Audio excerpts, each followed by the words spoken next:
গত ২ মে শনিবার রাতে নগরীর ভাটিখানা থেকে নিখোঁজ হয়েছে ১২ বছরের কিশোর সৌরভ দাস। তার ডাকনাম শান। এখন পর্যন্ত তার কোনো সন্ধান পায়নি কাউনিয়া থানা পুলিশ।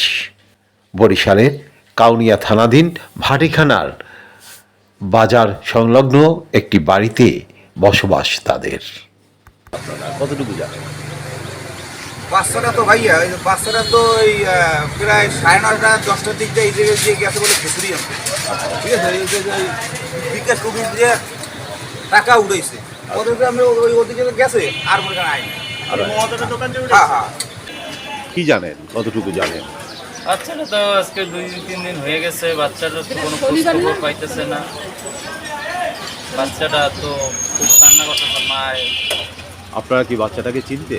হ্যাঁ, আমরা বাচ্চাটা চিনতে। বাচ্চাটা খুবই ভদ্র ছিল, বাচ্চাটা খুবই ভালো ছিল। বাচ্চারা তো কোনো বন্ধু বান্ধব ছিল না, কেউ কোনো দুষ্টামি করতে না, বাসায় স্কুলে যাইতো, বাসায় আসতো।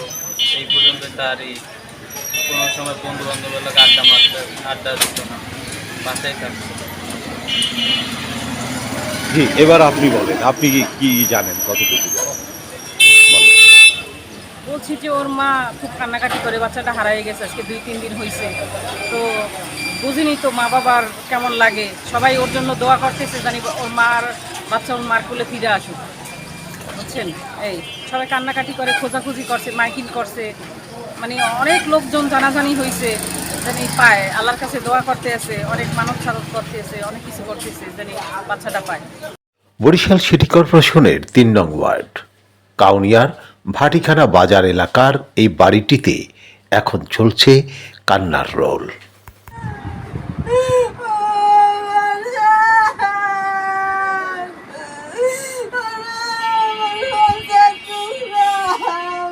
স্বজনরা কেউ সান্ত্বনা দিতে এলেই কান্নায় ভেঙে পড়ছেন মা মিতুরানী।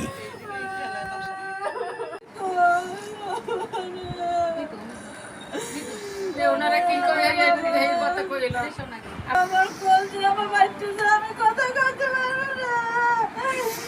আরে আমার বাবা, বাবা তুই কই বাবা, আমার বাবা।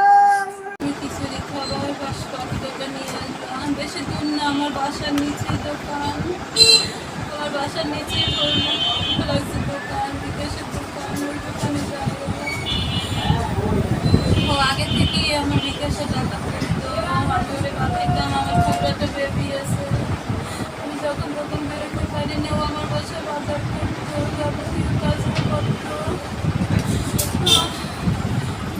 আসলে কথা বলার মতো অবস্থা নেই এই মায়ের, তাই আমরা কথা বলি তার প্রতিবেশীর সাথেই। ছেলেটা খুবই ভালো ছিল এবং কখনোই আমাদের সাথে অভদ্রতা বা কোনোভাবেই আমরা খারাপ দেখিনি। কোনো মায়ের সন্তান জানি না যায়, আমরা চাই না। আমাদেরও সন্তান আছে, যাদের সাথে গেছে তাদেরও সন্তান আছে। হ্যাঁ, আমার ছেলে আছে, আমার ছেলেরও আল্লাহ পাক জানি হেফাজতে রাখে, বাজায় গেছে সেও জানি হেফাজতে থাকে এবং সবাই জানি ফিরে পায়, এটাই আমাদের। আমার ছেলের সাথে ওই ওদের বাসায় যাইতো, যাই খেলাধুলা করতো। আর যখন গেছে তখন আমরা বাসায় ছিলাম না, মেডিকেলে গেছিলাম, অসুস্থ ছিল। আইসে শুনি 12টার সময় যে বাচ্চা হারিয়ে গেছে। তখন তো আমাদের চোখে কোনো ঘুম নাই। বরিশাল কালেক্টর স্কুলের 7ম শ্রেণীর ছাত্র শান বিকাশের দোকানে টাকা তুলতে যাওয়ার পর আর ফিরে আসেনি।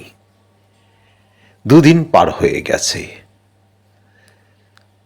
বিকাশের দোকান থেকে তথ্য সংগ্রহ করতে গেলে দোকানদার জানালেন, তা ওই বিকাশ করতে আসছিল 10টার দিকে, 10:02-তে ওই ক্যাশ আউট করছে, ক্যাশ আউট করে টাকা তুলে এখান থেকে বের হয়ে গেছে। কোন দিকে গেছে কি যে দেখি ওই সম্ভবত আরেকটা আশিক ভাইয়ের দোকান, ওইখান থেকে দেখছি রিক্সা রিক্সা উঠে চলে শেষ যে সিসি ক্যামেরার ফুটেজ যেটা দেখছি। মানে বাচ্চারা সম্পর্কে আপনার মন্তব্য কি? তো এরকমের ছিল না। আগে টাকা বাসা থেকে উঠাইতে দিত, দিদি টাকা উঠাইতো নিত, ওর কাছ দিয়ে ও উঠাইতো, মানে অর্ডার পাঠাই দিত।